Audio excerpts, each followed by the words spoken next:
Hello YouTube, how's it going? I'm gonna try and cover more indie games because after Jedi Survivor and Redfall, dear God, the AAA industry is basically charging us $70 to be beta testers at this point. Either way, Kristala. Now, this is an action RPG set in a dark fantasy world. I know the developers on a personal level. I played their first early access version of this game at New York City Plays years ago, and they gave me an early access code to play the game. And I'm pretty sure you can play the game by now once this video goes up. There's a link below, and yeah, go try it out for yourself. So, the first thing I would say is that as someone who played in very early build of this game, they made really big strides. They still have a long way to go, don't get me wrong, but the biggest improvements are the character animations, the character textures, and the modeling. Like, the characters look way better than they originally looked, particularly the main character.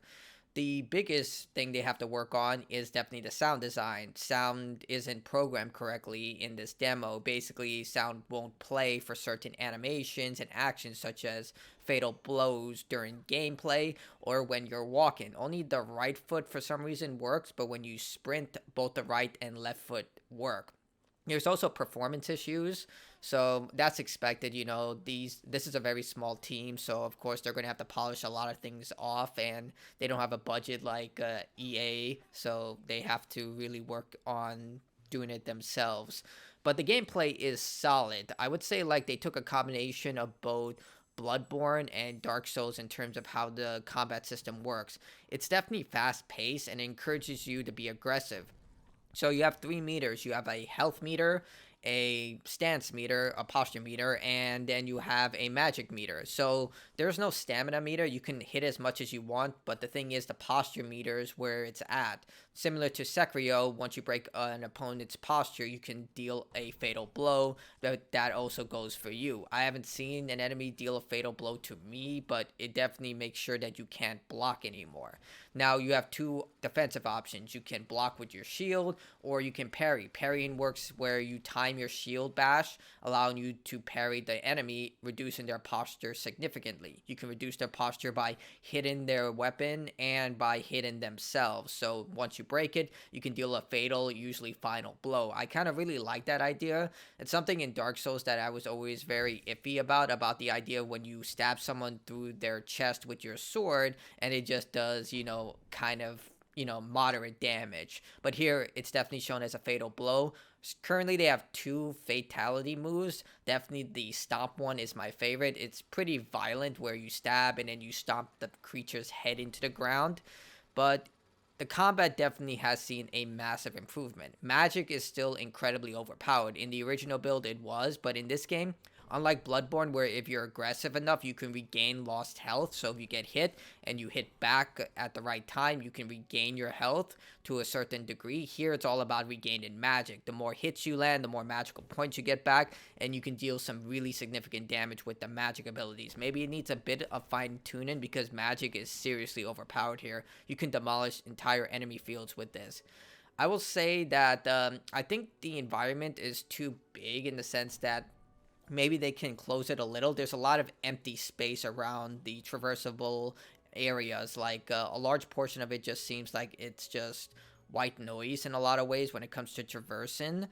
But there are issues with performance like frame rate and texture pop-in, but I think they can condense the environment a little bit more. Now, I do find it incredibly grateful that you can go into houses. Usually when game developers put houses, they lock them with boards, and they still do that here, but for the most part, you can go into houses, and you're not safe there. Enemies will walk into houses and attack you, but they need some work on the collision detection because you can stab enemies through walls, so they need to work on that a little. But I will say that I am grateful for that. And platforming is also a huge thing. Thankfully, they didn't take it from Dark Souls. It's more or less like a 3D Mario game in terms of platforming. It's solid enough that you can jump between areas pretty effectively. The tightrope walking is a bit wonky, but it works enough. There's no sound when you walk on the rope, so maybe they'll add that in later. You only get access to one boss. It's the same boss, I believe, that I fought in the early access, but it definitely tests your metal. It makes sure that you have an understanding of the parrying, blocking, magic skills, and it's a good boss. Like, they have an array of attacks, water-based attacks, and they added another challenge sector where you fight a bunch of enemies afterward. Now, I don't talk much about the story because the story isn't really conveyed here. For the purposes of this demo, it's more of a gameplay focused. And I definitely like the reaction when it comes to attacking enemies. Like, there's definitely a response when you hit someone, and it's something that's really hard to nail, but I think they've done a really effective job of executing that, especially when you slice through enemies. Like, the enemies that are not infected with this plague, they just turn into like dust, similar to how I can't say the name of who dies, but similar to how a certain god in God of War Ragnarok died towards the end of the game. You know who I'm talking about if you played that game. I don't want to say who it is. And I think that's a really neat idea. I guess I could compare it to Halo 4 with the Promethean soldiers. When you kill them, they kind of fade into this dust. It's a data purge, but I like that idea. It's really cool to look at. It's like they're just glowing and dissipating, but the plague infected victims, when you slice them, they will fall apart based on your slicing method, similar to Metal Gear Solid Revengeance, which I think is a really cool detail. But ultimately, I think the game has potential. It's just the performance really needs to be solid, and I would recommend that they possibly reduce the load of the game, because there are so many things happening on screen that's possibly doing it.